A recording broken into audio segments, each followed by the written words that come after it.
C'est une histoire que j'ai eue avec un patient qui pouvait vraiment rentrer dans le cadre des soins palliatifs. Donc, il y avait une SLA. C'est un patient qui, moi, m'a appelé un jour, donc dans le service où j'étais, puisqu'il voulait mourir en Suisse. Il voulait mourir parce que 50 et quelques années, condamné avec une SLA, seule capacité restante, une mobilité oculaire, mais il savait très bien qu'au bout de quelques temps, cette fonction-là allait diminuer aussi, donc il allait être emprisonné dans son propre corps et il voulait mourir. Ça a été vraiment un très long accompagnement, puisque lui voulait mourir. Moi, j'étais dans une phase où je ne pouvais pas lui permettre ça. Donc, j'avais fait venir un conseil d'éthique, où justement, on avait exposé cette prise en charge. Et c'était très intéressant parce que justement, on prend tellement d'aspects de la vie du patient en compte avec des experts. Bien évidemment, le suicide assisté n'a pas été choisi. Mais par contre, ça a été un dilemme pour moi pendant plusieurs semaines, même plusieurs mois, parce que je me disais, en fait, ce monsieur n'a pas ce droit sur son propre corps. Il n'a pas le droit de choisir pour lui alors qu'il est emprisonné. Moi, à sa place, j'aurais été la première à crier à une injustice de finalement ne pas être entendu. Donc ce patient a eu 5 ans de vie en plus, puisqu'on l'a accompagné, il s'est éteint récemment, mais l'éthique, c'est vraiment quelque chose qui est sans arrêt dans nos pratiques. Il y a ce qu'on aimerait faire, ce qu'on ne pourrait pas faire, est-ce que je suis dans la bienveillance, est-ce que je suis dans la malveillance, et ça, c'est quelque chose qui est récurrent, surtout dans les soins palliatifs, puisque c'est vraiment un sujet d'actualité aussi. Le droit de mourir, le droit de choisir sa propre fin. Ça, c'est vraiment des questions qui sont encore tabous en France. On est encore dans un pays où on pense de suite mort assistée, suicide. Donc, voilà, les questions éthiques sont... Voilà, moi, j'ai été confrontée à ça et c'est vrai qu'on a cette possibilité de demander des conseils éthiques, d'avoir des experts, mais c'est vrai que c'est quand même quelque chose qui est récurrent. Et je pense que c'est dans l'exercice de nos métiers en général, en fait.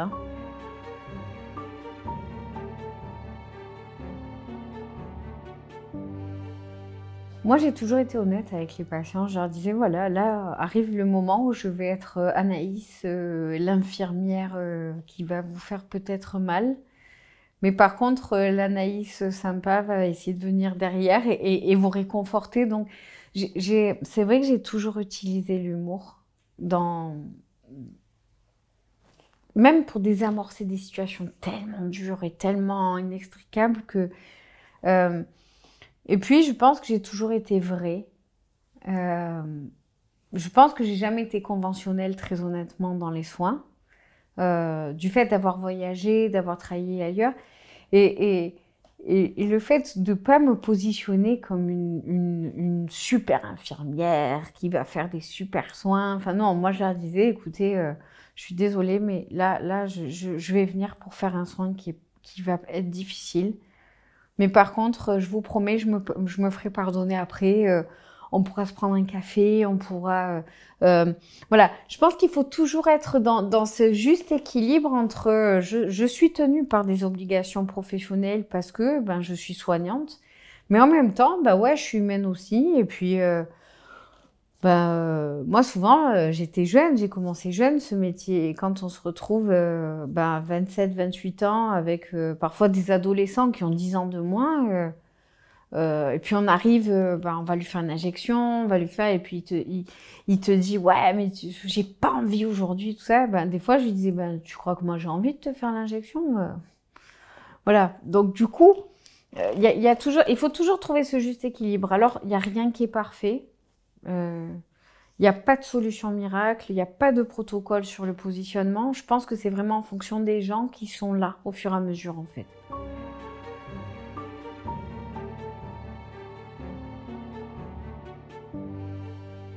Ben, j'étais dans la vie. C'est-à-dire que je voyais des situations très difficiles tous les jours. Et ben, je pense que j'ai jamais autant profité de la vie en dehors. Et je pense que ce sont des expériences professionnelles qui font que on, on travaille sur soi inconsciemment et on travaille sur la notion de qu'est-ce qui est vraiment important en fait dans sa propre vie. Est-ce que le fait de ne pas avoir acheté la dernière voiture, machin, est-ce que c'est vraiment grave? Non. Non, bien évidemment non. Est-ce que le matériel est très important? Non. Après, chacun a ses convictions. Mais je pense que j'ai jamais autant profité de la vie qu'en étant en fait auprès de patients qui perdaient la leur. Donc c'est un positionnement qui est parfois complexe. Moi, j'ai fait 2 ans de soins palliatifs chez les enfants. Et ce qui est paradoxal après, c'est que je suis passée directement dans la vie. Je faisais des greffes cardiaques pour enfants en réanimation. Mais en même temps, le fait d'avoir traversé ces histoires avec ces patients-là, avec ces familles, ben, en étant dans la vie, en essayant de sauver les gens, ben, peut-être j'avais des mots plus justes. J'avais des mots, peut-être une finesse dans l'analyse plus juste. Mais les premières fois, moi je me rappelle pleurer dans ma voiture ou dans les transports en me disant mais c'est injuste, pourquoi j'ai fait ce métier-là? Mais on y retourne le lendemain. Et puis chaque jour, c'est une expérience. Et puis on crée des relations aussi, même entre soignants. On parle beaucoup entre nous. Comment tu gères Et puis parfois, j'ai dû passer la main. Parce que je n'allais pas leur apporter quelque chose de sain. J'allais leur apporter ma propre peine. Et ils n'en ont pas besoin. Donc, bah, ce n'était pas un échec. C'était, ben, écoute, est-ce que tu peux prendre ce patient aujourd'hui? J'ai besoin d'un break. Et ça se passait très bien. Parce qu'il faut être très honnête entre soignants, surtout dans des équipes qui vivent ça au quotidien, quoi.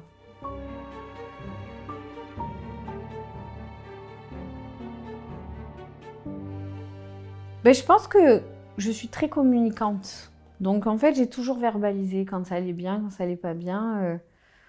Puis, j'avais beaucoup d'amis, j'avais beaucoup de... je faisais beaucoup d'activités en dehors, des choses sympas, plus artistiques. Donc, du coup, finalement, ça évacuait quelque part, en fait, ce stress. Mais par contre, le jour où j'ai eu ce besoin de changer, il est venu comme une évidence, en fait. C'était suite à un enterrement d'un enfant. Et pour moi, je clôturais un chapitre avec cet enfant, mais je clôturais aussi ce chapitre professionnel. Et j'étais très honnête avec les équipes, avec moi-même aussi. J'ai fait mon temps. J'ai adoré ce que j'y ai appris. J'y ai laissé une partie de moi aussi, hein, parce que quand on rentre dans les soins palliatifs et qu'on accompagne des gens dans la souffrance, on laisse une partie de soi-même. On ne sort pas de la même manière. Il y a une vision de la vie qui est différente, il y a une vision de... Même l'approche des soins qui est totalement différente. Mais par contre, voilà, c'était une évidence que mon temps était fait et que c'était pas un échec. Mais je pense qu'il faut s'écouter. C'est-à-dire que du moment où ça commence à prendre le pas sur sa vie et dans n'importe quel service, je pense qu'il est temps de couper. Et qu'il faut avoir cette force aussi de se dire, ben voilà, il faut que je parte ailleurs, il faut que... Donc, c'est ça, se prémunir aussi dans les soins. On a la chance de faire un métier où on peut faire énormément de choses à l'étranger. Être un bon soignant, c'est à un moment donné aussi se dire, là, j'y arrive plus.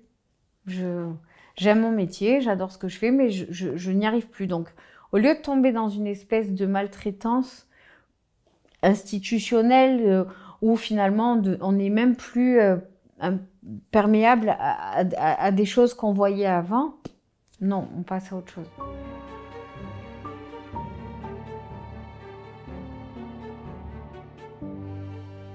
Moi, je pense que ce qui m'a le plus marqué, c'est effectivement, hein, quand un enfant vous décède dans les bras, que la famille autour et qu'en fait on se sent impuissant, on se dit mais mon Dieu, mais pourquoi j'ai choisi ce métier-là?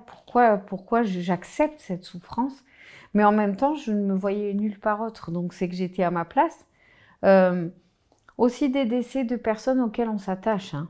Parce que on a beau mettre cette juste distance, on a juste beau être, se dire non, bah oui, c'est des gens avec qui on a traversé des moments de rire, de peine, de colère.